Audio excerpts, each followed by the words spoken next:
උදෑසනක් සියලු දෙනාටම. ඉතින් අලුත් අවුරුද්ද දවසේ උදෑසනින්ම පුණ්‍ය කටයුත්තක් කර ගැනීමට අවස්ථාවක් උදා වුණා. ඔය තියෙන්නේ අපට කලාතුරකින් දකින්න ලැබෙන වැටගෙය මලක්. මේ මල හරි සුවඳයි. ඉතින් අපි මේ මල කඩා ගමු. පොඩි උත්සාහයක් දරලා ඉතින් ඒ මල මම කඩා ගත්තා. ඒ එනකොට තවත් මලක්. ඒක නම් පහසුවෙන්ම කඩා ගන්න පුළුවන් හැකි ස්ථානයක තිබුණේ.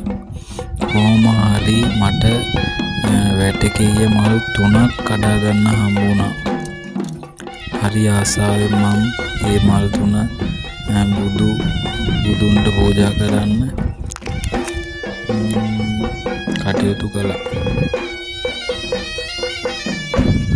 බුදුරජුන් වැඩ හිටින බුදු කුටිය උදෑසනින්ම ආතුපතු ගාලා පිරිසිදු කරලා ඉතින් පූජා කරන්න සූදානම් කළා. හරි ආසාවෙන් තමයි මම මේ කටයුත්ත කළේ. උදෑසනින්ම අවදි වෙලා මට හිතුනේ මේ කටයුත්තට මුල පුරන්න ඕනේ කියලා.